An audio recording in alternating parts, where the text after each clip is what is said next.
मृत्यु स्मरण पर्व।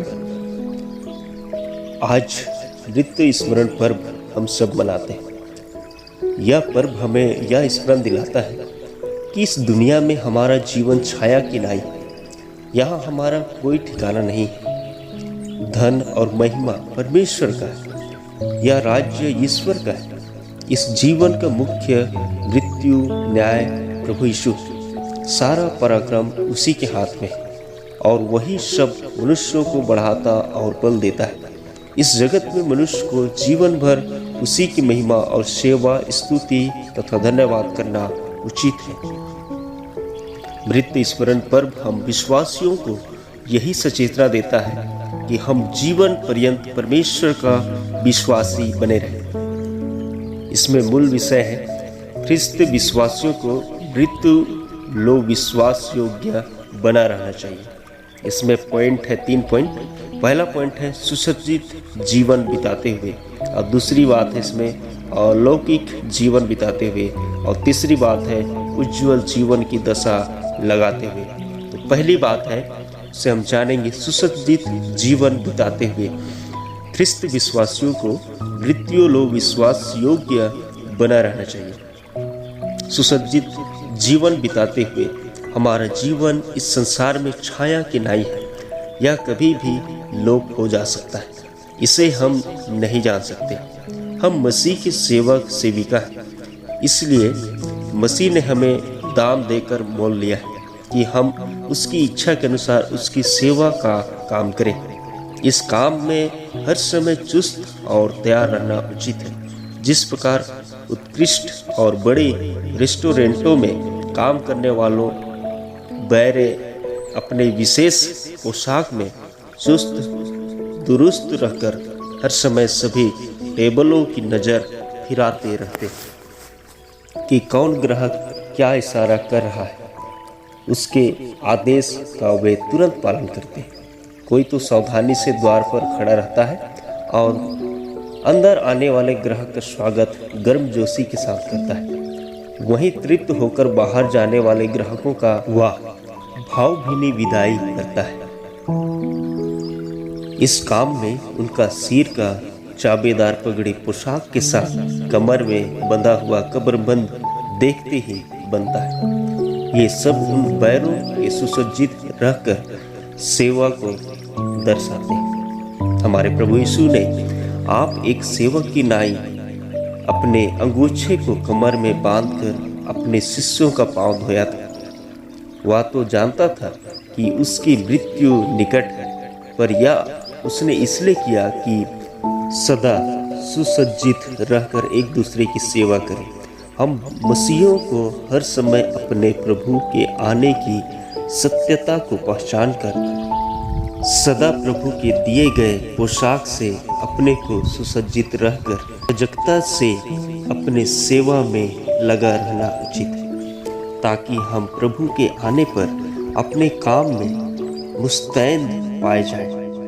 हम हर समय प्रभु पर विश्वास करके एक दूसरे की सेवा में रत होकर परमेश्वर की भलाई और महिमा के काम में सुसज्जित रहकर लगे रहें, जिससे अपनी सेवा से आलोकित होवे। दूसरी बात है अलौकिक जीवन बिताते हुए। ख्रिस्त विश्वासियों को मृत्यु लो विश्वास योग्य बना रहना चाहिए। अलौकिक जीवन बिताते हुए प्रभु कहता है तुम्हारे दिए जलते रहे। फिर वह कहता है कि तुम जगत की ज्योति हो। वह ज्योति हर प्रकार के भले कामों और सेवा के द्वारा मनुष्यों को आलोकित करे। प्रभु ने हमें अंधकार से निकालकर ज्योति में बुलाया है। वह ज्योति सब प्रकार की भलाई और धार्मिकता और सत्य में रहना है। हम अंधकार के निष्फल कामों में सहभागी ना हुए, ताकि लज्जित ना हो। जिस प्रकार सोना, चांदी, लोहा और कोयला आदि के गहरी अंधकार भरी खान में मजदूर अपने मस्तक में जीवन ज्योति बांधे हुए काम करता है, उसी प्रकार हमें भी इस संसार में झूठ, छल, कपट, पाप, बुराई और अत्याचार, भ्रष्टाचार के अंधकार में प्रभु ज्योति को अपने मस्तक में विश्वास से धारण कर आलोकित होकर जीवन बिताना चाहिए, ताकि भटक ना जाए। यदि हम प्रभु की ज्योति में आलोकित रहें तो प्रभु के आने पर और अधिक प्रज्वलित हो जाएंगे और भोर के तारे के समान चमकेंगे। अलौकिक जीवन जागरूकता को प्रकट करता है। जागरूकता जीवन में रहने से हम एक सुंदर उज्जवल जीवन की आशा देख सकते हैं। तीसरी बात है उज्जवल जीवन की आशा लगाते हुए। ख्रिस्त विश्वासियों को मृत्युलोक विश्वास योग्य रहना चाहिए। उज्जवल जीवन की आशा लगाते हुए यह जीवन छाया समान है। उस छाया के मिट जाने से एक नई आशा का किरण प्रस्फुटित होता है। वह हमारे जीवन के अंत को भी दर्शाता है। फिर यह हमारे प्रभु यीशु के विभव से आने की बात को प्रकट करता है कि प्रभु यीशु अपने दूतों के साथ इस दुनिया में आएगा। वह विभव के सिंहासन पर विराजमान होगा। पृथ्वी के सब लोग उसके समक्ष एकत्र किए जाएंगे। प्रभु हर एक को नाम लेकर बुलाएगा और उनके कामों के अनुसार खट्टा या मीठा फल देगा। कर्मठ विश्वासी और आलोकित करने वाले जागरूक सेवकों को प्रभु अपने साथ स्वर्गीय मेज में भोजन पर बैठाएगा। वहां एक नई अद्भुत स्थिति होगा जहां निठल्ले सेवक भूखे प्यासे तड़पते हुए अंधकार में ढकेल दिए जाएंगे। वहां रोना और दांतों का किटकिटाना होगा। दूसरी और सुसज्जित अलौकिक और प्रभु की उज्जवल संगति की आशा में स्थिर विश्वासियों का जीवन चमक उठेगा।